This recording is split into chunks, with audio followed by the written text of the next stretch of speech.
It was meant to be one day, just a favor. Katie hadn't planned to be anyone's nanny. Her sister had caught a fever and there was a last-minute call.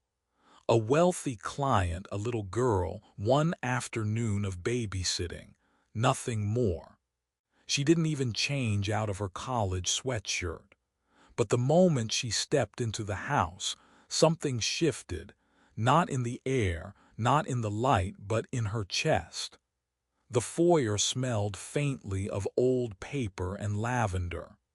The furniture was pristine, the silence carefully curated. Yet somewhere beneath the polished surfaces, the place felt, lived in, as if it had once held noise and now missed it. The girl appeared at the top of the stairs. 5, maybe 6 years old, barefoot, watching. Katie offered a smile and a small wave. "Hi." The girl's voice was almost a whisper. "Miss Sunshine." Katie blinked. "I'm sorry." The child didn't answer. She just descended the stairs slowly, step by step, as if approaching something sacred. When she reached the bottom, she walked straight into Katie's arms and rested her head against her stomach. Katie stood frozen. She didn't know this girl, had never met her, but something about the way the child clung to her, like recognition cloaked in innocence, unsettled the part of her that thought she was just passing through. From the hallway, the father watched. He hadn't said a word during the introduction, only nodded once when Katie arrived, his handshake brief, his eyes unreadable. Now he lingered in the shadows, one hand in his pocket, the other tightening around the edge of the doorway. He knew exactly who she was. He didn't need the sweatshirt or the ponytail to remind him. He didn't need her to speak. The moment she smiled, wide and effortless, he remembered. He had seen that smile 2 years ago, blurry on a phone screen, in a video taken at a preschool during the worst week of his life. He had watched her crouch beside a silent child and sing. No fanfare, no big gestures. Just a soft lullaby about bravery. A lullaby that made his daughter, newly motherless, inconsolable, look up and exhale. She had no idea that her voice had saved a child that day. No idea that the name Miss Sunshine had stayed etched into that child's dreams.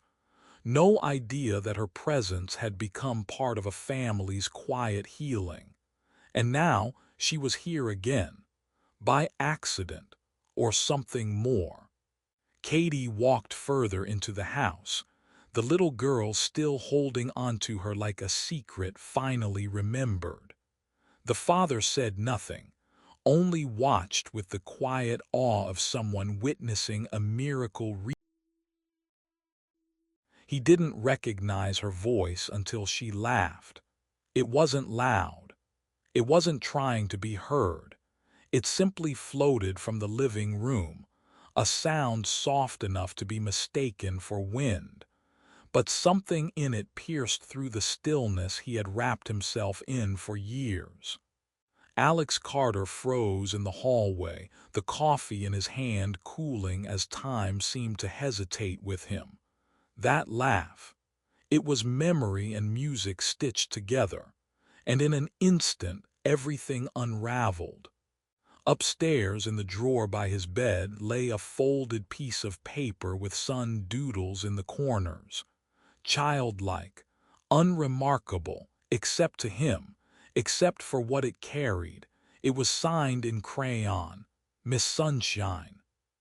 2 years ago, in the dark aftermath of losing his wife, Alex had been handed a video, grainy, shaky, probably from a tired parent's phone. In it, a preschool teacher knelt beside his daughter, who was too heartbroken to speak, too young to understand why her mother never came back. The woman, blonde, unpolished, no makeup, sang a lullaby about bravery, about love that didn't vanish. And Ava, little Ava, had leaned into her for the first time since the funeral. That woman was now in his home, humming in his kitchen like it meant nothing. Katie. He hadn't known her name back then. The school said she was just an intern, part of a short-term program, gone before anyone could remember much more than her smile. But Alex had remembered, not because of what she looked like, but because of what she did. She stitched hope back into his daughter's eyes. She gave Ava a folded letter with words no one else had dared to say. "You are brave. And even when someone we love is gone, they live in our hearts every time we smile." Now she was here again, pouring juice into tiny cups, making the house sound like life again. Alex walked back into his office, closed the door gently behind him. He opened the drawer, took out the letter, and unfolded it for the 1,000th time. The paper was soft now, worn at the edges like something loved too much. He ran a finger over the words, then reached for the silver flash drive beside his computer. He plugged it in without needing to think. The file blinked on screen. "Be brave day." He didn't watch it for nostalgia. He watched it like a man thirsty for something he couldn't name. He needed to remember that it had been real. That once, a stranger saw his daughter not as a project or a problem, but as a little girl who needed to be held. On the screen, Katie appeared again, 2 years younger, yes, but unmistakable.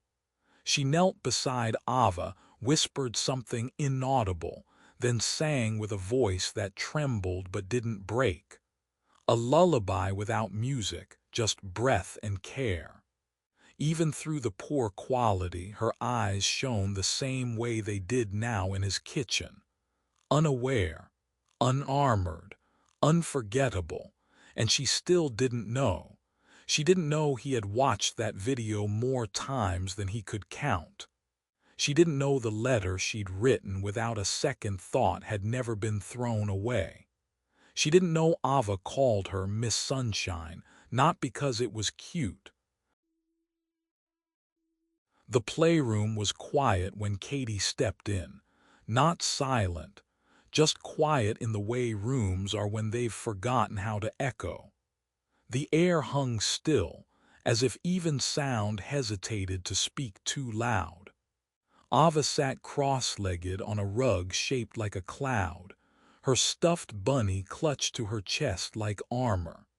She looked up, eyes wide but wary, the kind of gaze that had learned too soon to expect departure. Katie knelt down, her coat still on, and offered a smile that wasn't rehearsed, the kind that curves upward not because of habit but because it can't help itself. She didn't speak at first. She just sat, letting the stillness do its work. Then softly, as if telling a secret to the walls, she said, "Do you want to make a story? One that no one else has ever heard before?" Ava didn't answer with words. She just nodded barely. Katie reached for a basket of picture books, pulled a few out, and began arranging them like puzzle pieces between them. "Once upon a time," she started, "in a kingdom tucked between the clouds and the stars, there lived a tiny, brave princess named Leia." Ava's lips moved, barely a breath. "Layla," she whispered. Katie blinked but nodded. "Yes, Princess Layla. And her mommy had the most beautiful voice in the world. She used to sing when the stars came out. Her name was—" The pause. Ava's voice filled it. "Claire." Katie didn't know, couldn't have known, but she didn't flinch. "Yes," she said, "Queen Claire." A hush fell. One of those rare, reverent pauses where the air thickens and every breath matters. One day, Katie continued, Queen Claire had to go on a long journey, but before she left, she tucked her laugh into the wind. So every time the wind tickled Princess Leila's cheeks, she knew her mommy was saying hello. For a moment, nothing, and then a sound. Ava laughed, not a giggle, not a polite mimicry of joy, but a laugh that spilled out suddenly like sunlight through shutters, unfiltered and full. Her shoulders shook, bunny forgotten on the rug, the sound rising from some place deeper than memory. Down the hall, Alex froze. He wasn't eavesdropping, not intentionally. He'd been walking past, holding a folder he'd since forgotten, when the sound stopped him in his tracks. It was a laugh he hadn't heard in months, not since his wife's voice filled the kitchen, not since bedtime stories ended with kisses and lullabies. It wasn't just the laugh that broke him. It was the way it carried, the way it didn't ask permission. It was the way he leaned against the wall, suddenly unsure whether to cry or smile or both. The folder dropped from his hand. His fingers curled into his chest like he was trying to hold something together. And inside that playroom, Katie just smiled. She didn't speak, didn't point it out. She simply reached for Ava's hand and held it gently. The fever came like a thief in the quiet hours, subtle at first, then relentless. Ava's cheeks burned with heat, her forehead damp, her breaths quick and uneven. Katie had been the first to notice. She hadn't meant to check in again, but something in her, the same instinct that had once knelt beside a crying child in a preschool auditorium, pulled her toward the room. She pressed her palm gently to the girl's brow. "Too warm," she whispered, more to herself than to Ava. Alex appeared at the door seconds later, his tie half loosened, worry sharp in his eyes. "Should I call the doctor?" Katie shook her head. "Not yet, let's keep her cool, hydrated. I'll stay with her tonight." "You don't have to," he offered, but his voice lacked conviction. It was a reflex more than resistance. "I want to." There was no hesitation in her voice, no performance, just presence. The next 8 hours passed like a season. Katie never left the room. She held a damp cloth to Ava's forehead, read softly between naps, adjusted pillows and whispered reassurances only half heard by the feverish child. Outside the window, the snow continued its silent descent. The house slept, except for one room glowing softly with the light of someone who chose to stay. At 3:15 a.m., Katie sat upright in the bed, Ava's head resting on her lap, her little fingers wrapped loosely around Katie's sweater. Katie's eyes were heavy, but she didn't close them. Exhaustion hummed beneath her skin, but it felt clean, worthwhile. And then, without sound, something shifted. Near the doorway, just inside the room, sat a small tray. She hadn't heard it placed there. On it, a mug of warm ginger tea, and beside it, a folded slip of paper. Katie stared at it for a long moment before reaching out. The handwriting was unfamiliar but steady. 4 simple words written in pen. "You stayed, thank you." No name, no flourish, just truth. She pressed the note to her chest, the paper fragile against the thrum of her heart. The tears came quietly, less from exhaustion, more from being seen. Not many people had thanked her lately.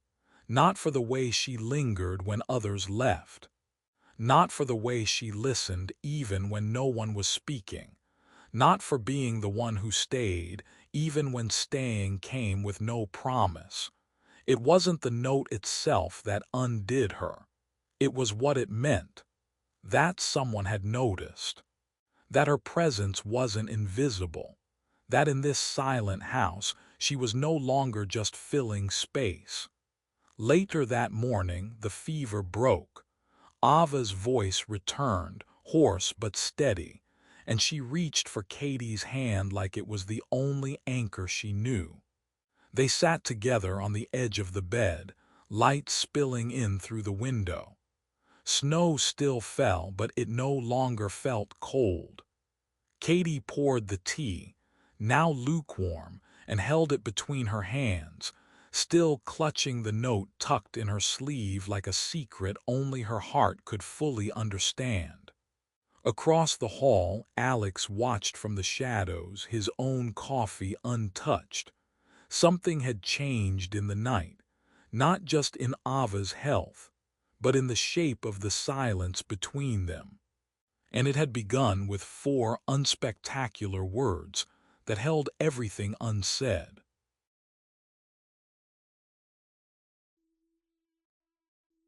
It was a quiet evening, the kind that settles into the bones without asking. Katie had just tucked Ava in, the child's breathing soft and even, her fever now only a memory. The hallway light glowed warm behind her as she stepped out, brushing a curl behind her ear. She didn't notice Alex at first, not until he spoke. "Katie." She turned. His posture was uncertain. In his hands, folded carefully like a prayer, was a piece of paper. He held it out, not saying more. She took it slowly. At first, she didn't recognize it. The corners were worn, the folds softened by time. But then she saw the handwriting, round, child-friendly cursive, a little sun drawn in the corner. Her breath caught. "This," she whispered, barely audible. Alex nodded. "Ava kept it by her bed for almost a year. I kept it after that." Katie sat down without meaning to, her knees bending under the weight of something invisible. She traced the words with her fingers. They were hers. She remembered writing them quickly, quietly, during her brief teaching internship. She hadn't even known Ava's name then. Just that a little girl was crying alone during nap time and no one seemed to notice. She wrote, "Even when someone we love is gone, they live here, every time we smile." And signed it simply Miss Sunshine. "I never thought anyone would keep this," she murmured. Alex's voice was softer now, closer. "I watched the video, the one from that day. Another parent shared it. You sang to her, talked to her like she mattered." Katie blinked. "I didn't think anyone saw." "I saw," he said, "more times than I can count." She looked up. His eyes weren't guarded anymore. They were open, not in a dramatic way, but in the quiet, willing way that people rarely offer unless they're sure. "You changed her," he said. "You changed me." Katie's throat tightened. She folded the letter and held it to her chest, the paper light but full of something heavier than memory.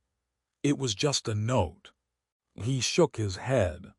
It was the beginning of everything. For a long moment, neither of them spoke. The air between them had shifted. Not charged, not romantic, not yet, but something lived there now.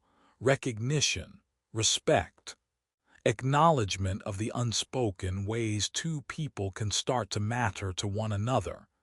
Katie rose, still holding the letter. Her voice was steady, but there was something new in it, a tremor of understanding. "Thank you," she said. Not for the compliment, not even for the letter, but for seeing her, truly seeing her. Alex nodded. "I just thought you should know what you left behind, before you decide where you're going next." In the silence that followed, something took root. No promises, no names for what was unfolding. But for the first time, it wasn't just gratitude. It was the shape of something. The email came on a Tuesday morning, hidden between digital receipts and newsletters she never read. A subject line too formal for how much it once meant. Full-time teaching opportunity, offer letter enclosed. Katie stared at it longer than she needed to. Her heart didn't leap. It used to back when the dream was fresh and clean, back when her identity was still wrapped in lesson plans and syllabi. But now something felt out of place.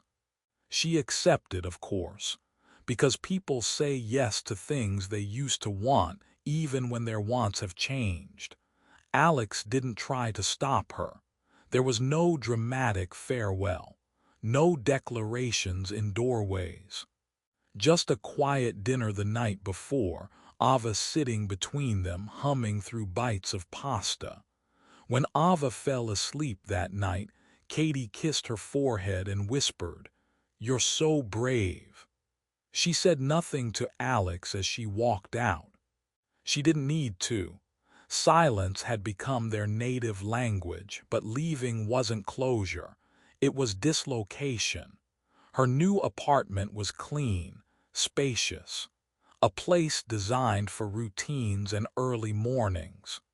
She arranged her books alphabetically, folded her towels in thirds, made tea at night and drank it lukewarm. But the quiet here was different. It didn't hold her. It hollowed. She missed the soft weight of Ava leaning against her during story time. She missed the way Alex would forget his coffee on the counter, but remember exactly how she took hers. She missed the creaky stair at the bottom landing that always warned her of approaching little feet in the morning. She hadn't left a job. She had stepped out of something unnamed but unmistakably alive. Then, a week after she started her new position, a small package arrived. No return address, just her name, written in purple marker. Inside, nestled between layers of construction paper and glitter-glued edges, was a handmade book. Its pages were uneven, stitched together with yarn. The cover read, "The Adventures of Miss Sunshine." The first page held only 6 words spelled in a child's uncertain scrawl. "Come home, Miss Sunshine. Please come." Katie pressed the book to her chest, suddenly aware of how loudly the world had gone quiet. She sat on the edge of her bed for a long time, her fingers trembling along the edges of the pages. Each one held a scene Ava had drawn, stick figures under stars, a girl with yellow hair, a house with 3 windows. In every picture, Miss Sunshine was smiling. It wasn't about the job anymore.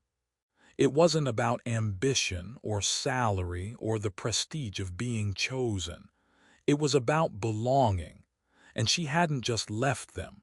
She had left part of herself behind. Katie looked out the window, the city humming beneath her. Somewhere else, a little girl had opened a space in her heart just big enough to fit someone who sang lullabies and stayed through storms. Somewhere else, someone had written her back into a story she didn't know she belonged to. And she was all. The door was already open, not wide, just enough to suggest someone had been waiting, not anxiously, but with the quiet expectancy of someone who'd left a light on, unsure if it would be needed. Katie stood on the porch with the handmade book still in her bag. The wind tugged at her coat as if urging her to reconsider, but her hands didn't tremble this time. She knocked once, softly, not because she had to, but because crossing back into a place that once held her heart deserved reverence. Alex appeared within seconds. He looked the same, tired in the eyes like someone who'd been searching without a map, but there was relief in the way his shoulders lowered when he saw her. No surprise, just release. No words at first. Just air shared in silence. Then he handed her something. Not a ring, not flowers, just a folded piece of paper. Katie opened it slowly. 5 words written with intention. Would you stay not just for her, but for me too? It wasn't romantic, not in the cinematic sense. It wasn't grand, but it was real. Real in the way moments are when they aren't performed. Real in the way that counts. Katie didn't answer right away. Instead, she turned, and there she was, Ava. Half running, half tumbling down the stairs, her small feet barely touching wood. She flung her arms around Katie without a single word, her grip fierce, her body trembling with the kind of relief only children know, raw and total. Katie held her, pressing her face into the little shoulder, breathing in the scent of crayons and laundry detergent and belonging. When she looked back at Alex, he hadn't moved. He stood there still uncertain, still holding the moment out to her like something sacred. Yes, she said. She didn't say it loudly. She didn't need to. The word fell gently into the space between them, and something in the house shifted, subtle but lasting. Like a string being tied where it had once frayed. There was no celebration, no music swelled, but something bigger happened. A woman came home, not to the life she had planned, but to the life that had quietly chosen her back. Later that evening, they sat by the fireplace. Ava rested her head on Katie's lap, and Alex poured 2 cups of tea the way he always had, one with honey, one without. No declarations, no promises, just presence. Sometimes love doesn't announce itself. It doesn't arrive with diamonds or vows. Sometimes it's a question written on paper.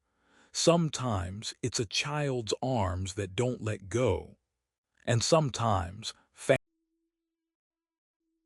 it started with a lullaby, not a grand gesture, not a sweeping promise, just a quiet voice in a room filled with grief, singing to a child who didn't know how to cry anymore. A folded letter, written in haste and hope, left behind by someone who never imagined it would matter. But it did. It mattered so much that a grieving father watched that moment on repeat, holding onto it like breath. It mattered so much that a little girl remembered the warmth of a stranger's presence long after names had faded. It mattered because kindness, when offered at the right moment, doesn't vanish. It anchors. Katie had never been looking for family. Not really. She had plans, goals, routines, things that made sense on paper. But life, in its quiet wisdom, doesn't always follow outlines. Sometimes it reroutes you not through logic but through laughter, through fevers broken in the middle of the night, through unsigned notes left at doorways, through tiny hands wrapped around your sleeve like they've always belonged there. She didn't become family through blood or law. She became family because she stayed, because she listened when no one was speaking, because she came back. In the end, it wasn't a proposal that brought her home. It was a question written without pressure, offered without guarantee. Would you stay? And it echoed the very act that had started everything.